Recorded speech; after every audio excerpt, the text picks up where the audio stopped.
Hello people, I'm Raleigh and thank you for joining me.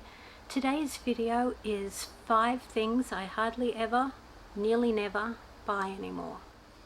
The Positive Pathway, I'll put a link to that channel up here, gave me a video suggestion which I'm basing today's video on. I'm going to start with my list with the hardly ever things, not the never things. So the first one is alcohol. For me, I'm not really a drinker, so it's not that hard of a decision to not buy alcohol. But I did go through a few stages of buying a cask of wine and having it in the fridge and having a drink every night. But then I just found that saving money meant more to me, so I stopped buying the cask of wine. And now I buy maybe 3 bottles of wine a year, and that's it. Number 2 on my hardly ever purchase list is takeaway food. When I was living down in Toowoomba, it was just myself and my daughter, and I'm not much of a cook, and I would find great excuses to buy takeaway. It was a regular occurrence, maybe 3 or 4 times a week. Our favourite was Subway, so we weren't completely naughty. But now that we live in Kuranda, we took the opportunity to break the habit of purchasing takeaway all the time, because it's not local, it's not close. You have to actually make an effort to go and buy takeaway food. We do have a fish and chip shop in Kuranda, and that's pretty reasonably priced, but we've still made the decision to not purchase it regularly.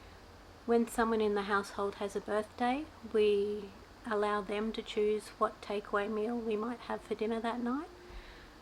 And apart from that, it's probably only when, say, I go to Cairns City for the day and it's just a convenient thing to pick up takeaway on the way back up the hill to Kuranda, and that doesn't happen very often. So maybe 5 times a year we'll have takeaway. My kids have takeaway for lunch every now and then, but that's their money that they're spending, not mine, or the household budget for groceries. So it's a very different thing altogether. The number 3 thing on my hardly ever purchase list is new clothing and new books. I allow myself to purchase new underwear, but all of my other clothing comes from a second-hand store or second-hand in general, like on eBay. I'm quite content to spend 50 cents on a new shirt, or even $2 for a new shirt, and that shirt will last me a couple of years at least, and at the end of it, it can go in the rag bag, and I don't have any guilt about that because it's served 2 lifetimes, once with its original owner and then another one with me.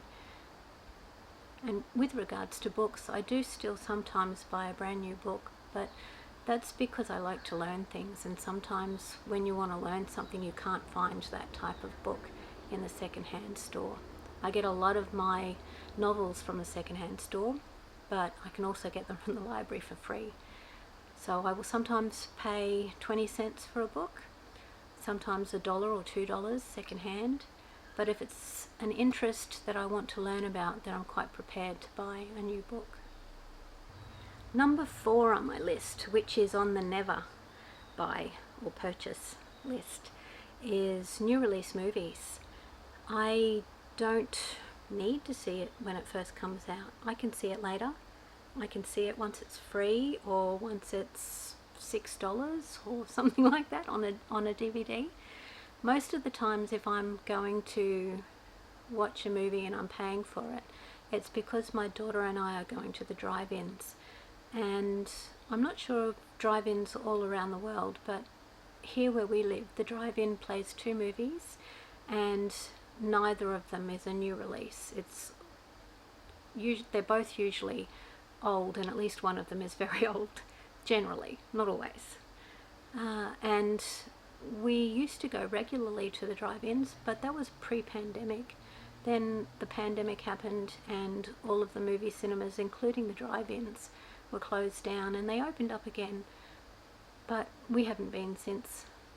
We've broken the habit, and I'm quite happy for it to stay that way, unless there's something in particular we see that's playing that we didn't see when it was newly out and we want to see later.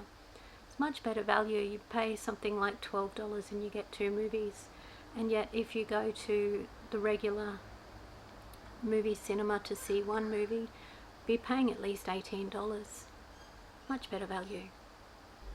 And the fifth and final thing that I no longer spend money on is the day spa. I'm not sure if you'd call it a day spa or not. What the things I'm referring to are waxing and manicures and pedicures. I do paint my toenails myself. I can quite happily do that. I don't paint my fingernails because I keep them short to play the ukulele. Well, I keep one hand short and the other one looks strange if it's long, so I keep them both short.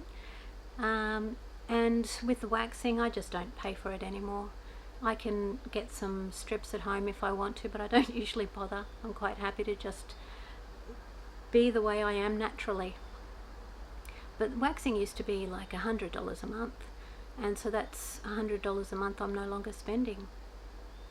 So they're my 5 things that I hardly ever or nearly never purchase anymore.